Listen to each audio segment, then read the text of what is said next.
계속해서 열왕기상 20장 13절에서 25절 오늘 보겠습니다. 우리 같이 읽습니다.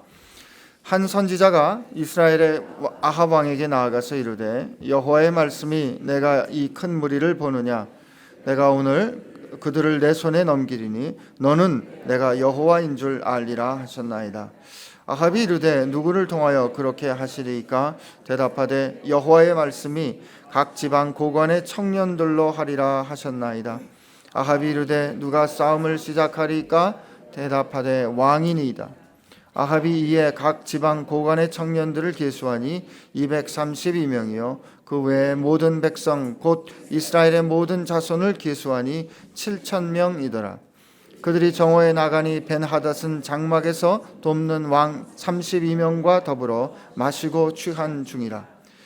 각 지방의 고관의 청년들이 먼저 나갔더라. 벤하닷이 정탐꾼을 보냈더니 그들이 보고하여 이르되 사마리아에서 사람들이 나오더이다 하매 그가 이르되 화친하러 나올지라도 사로잡고 싸우러 나올지라도 사로잡으라 하니라. 각 지방 고관의 청년들과 그들을 따르는 군대가 성읍에서 나가서 각각 적군을 쳐 죽이매 아람 사람이 도망하는지라. 이스라엘이 쫓으니 아람 왕 벤하닷이 말을 타고 마병과 더불어 도망하여 피하니라. 이스라엘 왕이 나가서 말과 병거를 치고 또 아람 사람을 쳐서 크게 이겼더라. 그 선지자가 이스라엘 왕에게 나와 이르되 왕은 가서 힘을 기르고 왕께서 행할 일을 알고 준비하소서. 해가 바뀌면 아람 왕이 왕을 치러 오리이다 하니라. 아람 왕의 신하들이 왕께 아뢰되 그들의 신은 산의 신이므로 그들이 우리보다 강하였거니와 우리가 만일 평지에서 그들과 싸우면 반드시 그들보다 강할지라. 또 왕은 이 일을 행하실지니 곧 왕들을 제하여 각각 그곳에서 떠나게 하고 그들 대신은 총독들을 두시고 또 왕의 잃어버린 군대와 같은 군대를 왕을 위하여 보충하고 말은 말대로 병거는 병거대로 보충하고 우리가 평지에서 그들과 싸우면 반드시 그들보다 강하리이다. 왕이 그 말을 듣고 그리하니라. 전쟁이 시작됐습니다. 우리 어제 말씀을 나눈 대로 한 선지자가 나옵니다. 성경은 이름을 부를 때 필요할 때 이름을 부르는 걸 잊지 않습니다. 우리 족보를 봐서 알지만 성경에 이렇게 읽기 어려운 몇 군데 대목들이 있는데 그 중에 한 가지가 족보입니다. 그죠? 민수기에도 나오고요, 창세기에도 나오고 마태복음에도 나오고 또 어디에도 나옵니까? 이 느헤미야에도 나오고요. 이름들이 쭉 나올 때가 있습니다. 묵상하기 참 어려운 본문들을 우리가 만나는데 성경은 이름을 불러야 할 때 이름을 부르는 걸 주저하지 않습니다. 왜요? 이스라엘은 이 히브리 세계관에서는 이름을 준다는 것은 그 존재가 어떠하다는 것을 드러내는 것이고 이름을 부른다는 것은 거기 그가 있다를 인정하는 것이기 때문에 그렇습니다. 그런데 오늘 여기 보니까 한 선지자라 합니다. 이름을 불러주지 않았습니다. 무명 선지자인 거죠. 하나님의 말씀을 다시 생각나게 합니다. 엘리야에게 하나님 말씀하시죠. 하나님 저밖에 없습니다. 그랬을 때 바알에 무릎 꿇지 않은 7천이 있다. 하나님 말씀하십니다.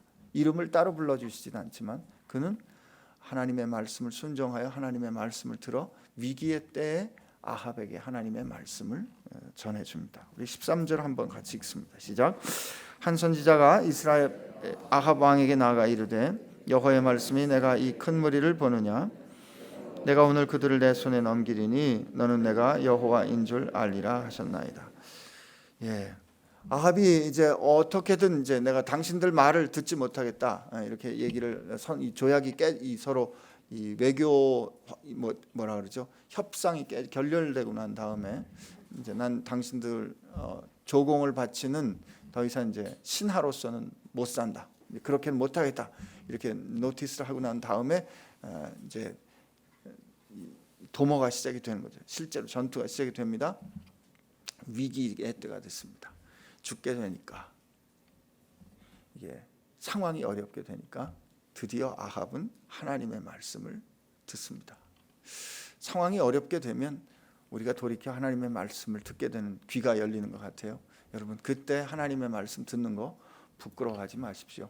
우리 워낙 인생이 그렇습니다.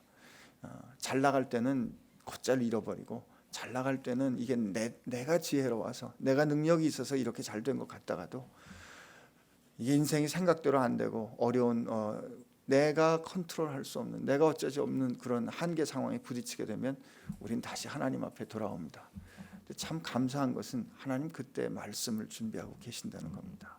이 속삭이는 아합, 물론 우리가 말씀을 쭉 읽어가면서 왜 아합이 패망할 수밖에 없었는가를 우리 성경을 통해서 배우게 되겠지만, 그러나 이 아합도 위기의 때 마음을 열고 하나님께 돌이킬 때 하나님 그를 위하여 말씀하십니다. 하나님 그를 위하여 말씀하실까요? 하나님께서 아브라함에게 주신, 그리고 다윗에게 주신 그 언약을 지키시기 위하여 하나님은 이 패역한 역사적인 상황 가운데서도 신실하게 역사하십니다.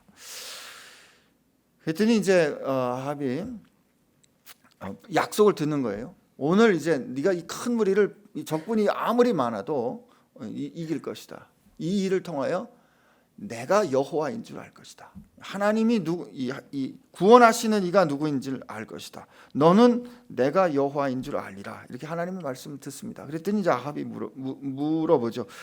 누구를 통해서 그렇게 하시리까? 그랬더니 14절 말씀에 여호와의 말씀이 각 지방 고관의 청년들로 하리다 하셨나요? 이렇게 말합니다. 이때 각 지방의 청년들이라는 그 히브리 단어는 어린 아이를 지칭할 때 쓰는 단어이기도 하고요. 또 이 아브라함이 이삭을 바치러 올라갈 때 이 자기 아들을 향해서 이 아이라고 부를 때 쓰이는 단어이기도 합니다. 그러나 이 전쟁의 상황에서 이 단어가 함께 쓰이는 곳이 있는데 그게 사무엘상 17장 33절입니다. 우리 사무엘상 한번 찾아보겠습니다. 사무엘상 17장 33절인데요.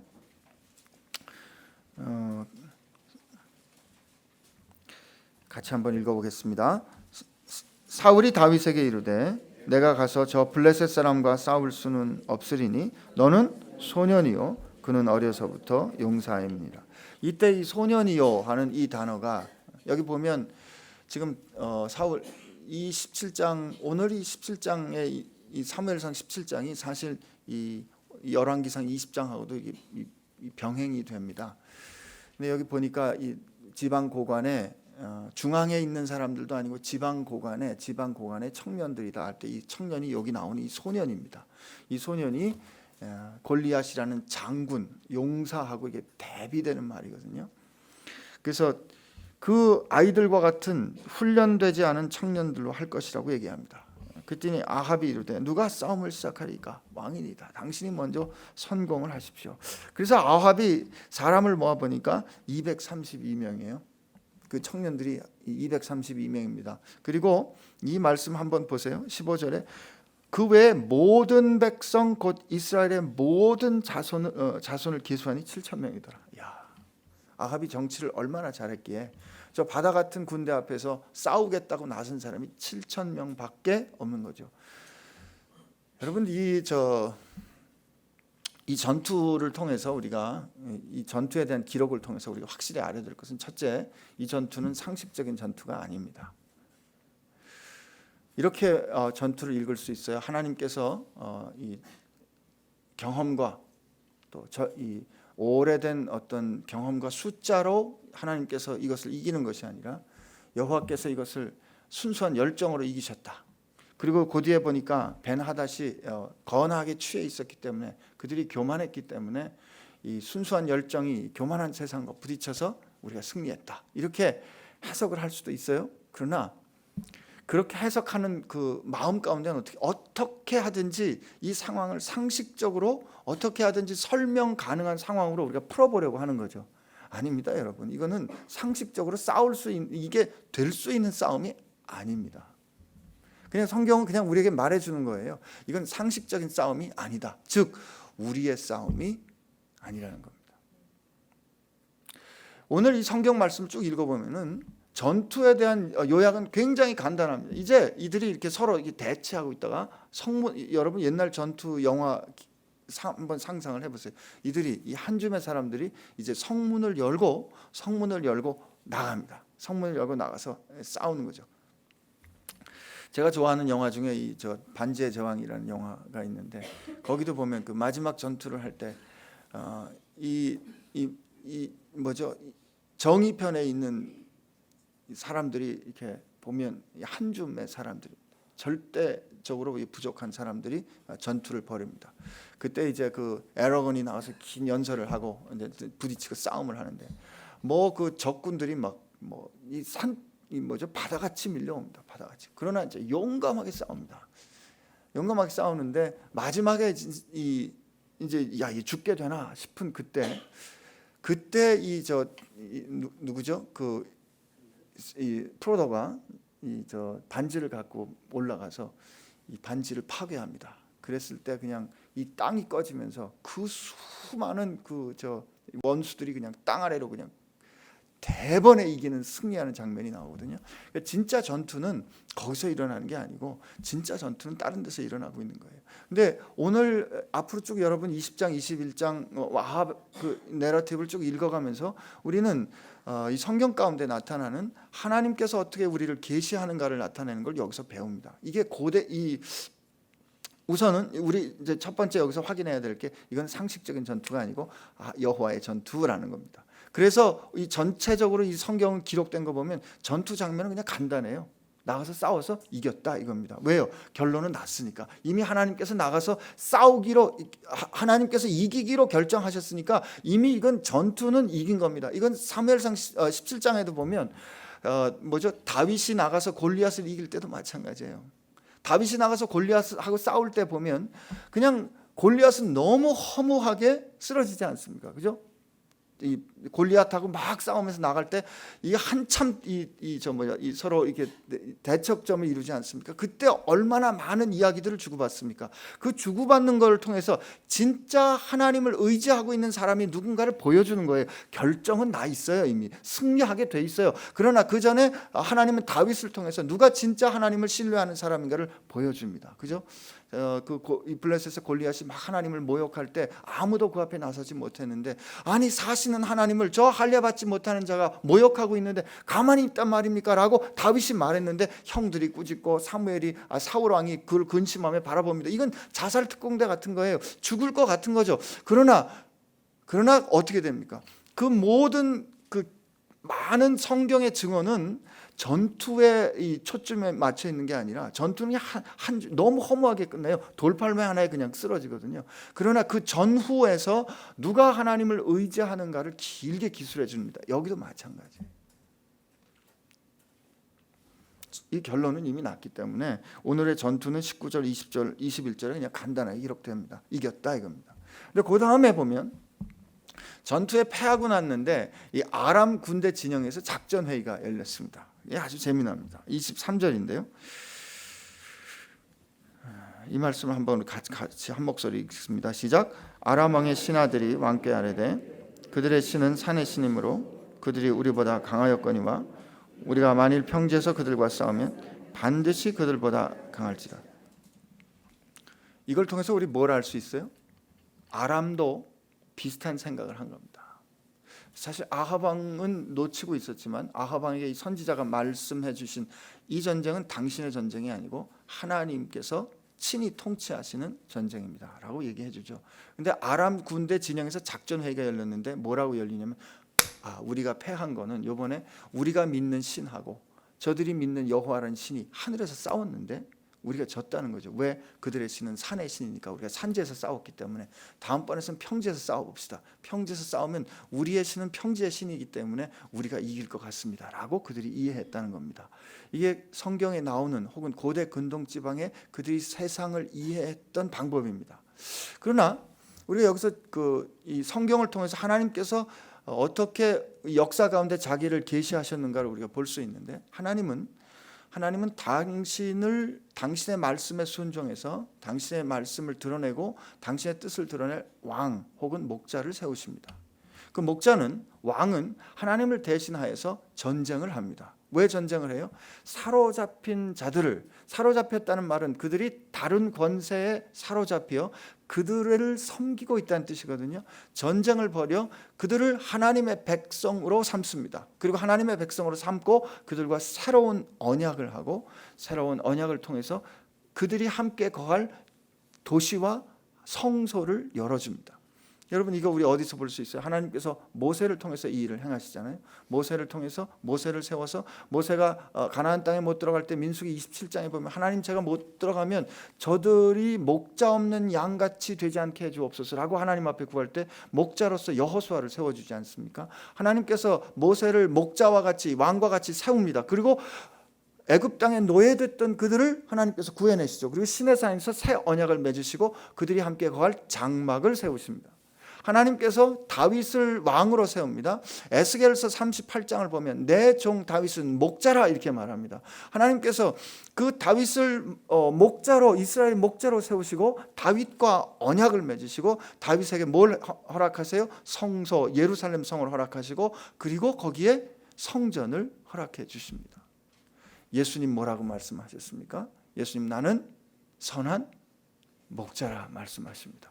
그리고 죄에 팔려 죄의 권세에 사로잡히어 죄와 언약을 맺고 죄의 종되었던 우리들을 하나님께서 싸우십니다. 우리를 대신하여 싸우시고 승리하셔서 우리와 함께 새 언약을 맺으시고 주께서 친히 우리와 함께 거하시는 성소가 되셔서 우리로 주님과 함께 거하게 하시는 겁니다. 이게 성경에 나오는 하나님께서 세상을 어떻게 통치하시고 어떻게 보여주시는가를 드러내 주는 거예요. 오늘 이 틀을 통해서 볼 때 앞으로 이어질 왜 아합이 결국 패망할 수밖에 없었는가를 우리는 이 이어지는 말씀에서 배우게 될 겁니다. 오늘 우선 우리가 이 말씀을 통해서 볼 때 오늘 앞으로 읽어갈 그 말씀들을 쭉 기억하면서 우리 오늘은 두 가지만 확인하고 갔으면 합니다.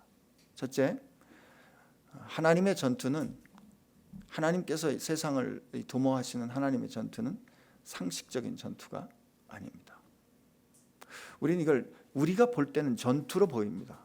우리가 볼 때는 싸움으로 보입니다. 지금 여기 보면 하나님과 바알이 싸우는 거, 하나님과 이 아람 사람들의 신이 싸우는 것 같아요. 그러나 실상은 그렇지 않죠. 하나님께서 통치하는 거예요. 하나님께서 통치하시는데 하나님의 통치를 거절한 인간들이 그렇게 만든 것처럼 보이지만 실상은 하나님이 통치하십니다. 하나님께서 통치하실 때 하나님의 뜻은 반드시 성취되게 되어 있습니다. 그렇기 때문에 그것은 하나님의 방식으로 이루어지는 거지 우리가 생각하는 우리의 상식적인 판단으로 이루어지는 것이 아닙니다. 여러분과 저는 결정해야 될 일이 있습니다. 오늘 누구 편에 설 건가 하는 겁니다. 우리가 위기 앞에 설 때 누구 편에 서서 누구의 말씀을 듣고 신뢰할 것인가를 결정하셔야 돼요. 첫째가 그렇습니다. 두 번째, 그 누구 편에 서는가를 하나님께서 결정하실 때 하나님께서 상식적인 싸움을 하시는 게 아니기 때문에 하나님께서 쓰시는 사람들은 그렇게 용감한 사람들이 아닐 수도 있습니다. 여러분과 저같이 평범한 사람들일 수 있습니다. 아니, 평범한 사람들입니다. 하나님은 그들을 사용해서 하나님의 일을 드러내십니다.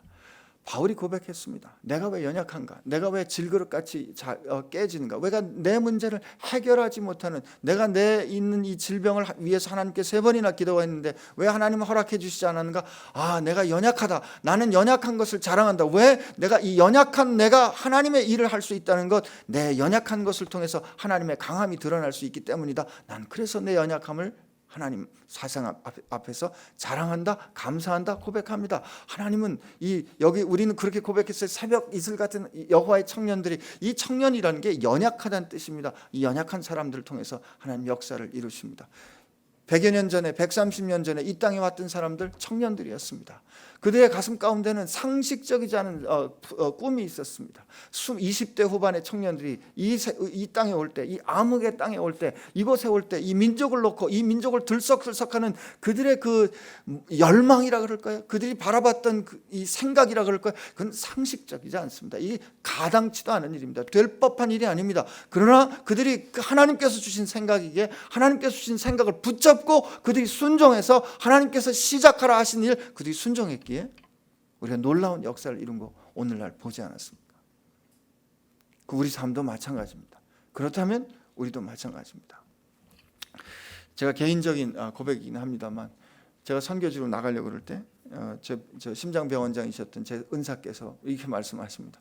너 가면 어떻게 살려고 그래? 글쎄요, 뭐 저 선교지 파송해 줄 때 선교 단체에서 후원금을 줍니다. 애들은 어떻게 가르치려고 그래? 거기 가면 애들 가르치기 힘들 텐데 어떻게 하려고 그래? 선생님, 선교사는 후원금 받아 삽니다. 이렇게 말씀을 드렸어요. 그랬더니 선생님 말씀, 너 나이가 몇이냐? 제가 43입니다.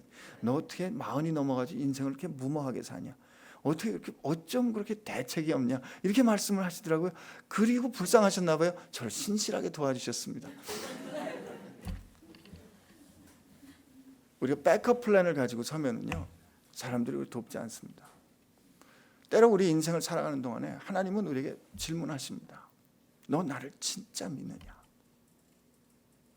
내가 이 상황이 승리할 전쟁이라고 이미 선언했는데, 그리고 네 눈에는 이게 상식적으로 안 보이겠지. 그러나 너 나를 신뢰하느냐? 그때 우리가 다윗처럼 너는 칼과 단창으로 나오거니와 나는 내가 모욕하는 만군의 여호와의 이름으로 나가노라 라고 하나님 앞에 나갈 수 있는 사람이 되어야 할 줄로 믿습니다. 여러분, 그게 승리입니다. 그 전투에서 우린 죽을 수도 있습니다. 그러나 우리는 승리한 겁니다. 그 전투에서 우리가 다윗처럼 승리할 수도 있어요. 그러나 히브리서 11장에 나오는 것처럼 어떤 사람은 톱으로 켬을 당하고, 어떤 사람은 광야를 유리하는 사람이 되고, 어떤 사람은 이름 없이 죽어가고, 우리 땅에 왔던 루비 캔드릭이라는 선교사처럼 6개월 만에 죽을 수도 있어요. 언어 배우다가 죽었어요. 그러나 그 언어 배우다 죽었던 그 26살 된 선교사의 가슴에 뭐가 있어요? 내가 누군가에 주어야 되는 생명이 내게 1000개만 있다면, 1000개가 있을 수 있다면 그 모든 생명은 이 한국 사람이 가져야 할 겁니다. 죽어가면서 그가 그렇게 말했어요. 내 고향에 있는 친구들에게 말해주세요. 여기 한국 땅에 사람이 필요하니까 사람들 보내주세요 라고 그가 그렇게 말할 수 있는 것은 무엇일까요? 그의 인생은 6개월 만에 끝났어요. 그러나 승리한 것이죠. 하나님은 오늘 우리 살아가는 동안에, 오늘 하루를 살아가는 동안에 물어보실 겁니다. 나는 이미 승리했다. 그럼 너는 누구 편에 설 건가? 결정해. 그때 우리가 질문하겠죠. 누가 먼저 시작해야 될 거예요? 네가 먼저 시작해야 된다. 전쟁은 우리 생각보다 쉽게 끝날 겁니다. 왜요? 하나님께서 싸우시니까. 오늘 그 하나님과 함께 연합해서 하나님의 연합군으로, 하나님께서 쓰시는 왕 같은 제사장으로 세상에 나가서 승리하시는, 상식을 무너뜨리는 여러분들 되시기를 축복합니다. 우리 같이 기도하겠습니다. 세상에 만만치 않은 도전들이 있습니다. 오늘 하나님께서 말씀하십니다. 전쟁은 내게 속한 것이니 너는 다만 순종해라. 우리 하나님 앞에 우리가 그 하나님, 이 독수리 날개와 같은 하나님 품 안에서, 하나님, 내가 저 파도를 맞서서 이기고 하나님 오늘 이 하루 하나님과 함께 승리하기를 원합니다. 하나님, 그 승리하는 여호와의 새벽 이슬과 같은 새벽 이슬 같은 청년, 그 청년 같은 삶이 되게 하여 주옵소서. 오늘 하나님 앞에 이렇게 기도합니다. 하나님 아버지, 감사합니다. 오늘 사랑하는 믿음의 식구들 하나님 앞에 나왔습니다. 말씀을 붙잡고 우리에게 들려주신 말씀을 듣고 의지하기 위하여 나왔습니다. 하나님, 세상을 상식적으로 살 것인가, 아니면 하나님의 뜻에 따라 살 것인가 결정하게 하여 주옵소서. 하나님, 세상을 상식에 따라 걱정하며 살 것인가, 아니면 하나님의 말씀을 붙잡고 담대하게 살 것인가, 오늘 시간 결정하게 하여 주옵소서. 하나님, 다윗과 같은 마음 허락하여 주시옵시고, 우리의 눈을 열어서 우리 역사 가운데 이미 역사하시고, 오늘 눈을 들어서 너희는 가만히 있어, 오늘 너희를 위해 싸우시는 여호와를 보라 말씀하셨을 때 순종하며 바라보는 저희들 되게 하여 주옵소서. 하나님, 감사합니다. 너희가 세상에서 어려움을 당하고 너희가 세상에서 환난을 당하나 근심하지 말라, 내가 세상을 이기었노라 말씀하신 주님의 말씀, 그리고 말씀대로 죽으시고 부활하신 그 사실, 하나님, 오늘 그 진리를 붙잡는 저희들 되게 하여 주옵소서. 육신의 죽음도, 상황의 그 어려움도, 그 어떤 것도, 장래일이나 현재일이나 천사들이나 죽음이나 생명이나 그 어떤 세력도 우리를 향한 하나님의 사랑에서 끊을 수 없는 것이 오늘 내게 허락된 현실인 것을 믿고 오늘 하루 이 인생 앞에 담대히 나서는 주님의 자녀들 되게 하여 주옵소서. 이제는 우리로 승리하게 하신 우리 주 예수 그리스도의 은혜와 오늘 우리가 하나님의 편임을 알게 해주시고 하나님께서 싸우고 계심을 보여주신 우리 아버지 하나님의 사랑하심과 우리의 대장 되어서 저 악한 마귀 우리를 무너뜨리고 흔들리는 그 세력들을 산산이 쪼개어내시는 승리하시는 하나님께서 싸우셨지만 우리를 들어 그래 네가 한 싸움이다 라고 우리를 세워주시는 성령님의 힘주심과 역사하심이 이제 상식이 아니라 말씀을 붙잡고 살기로 결심하는 사랑하는 지체들과 함께 하시기를 주의 이름으로 축원하옵나이다. 아멘.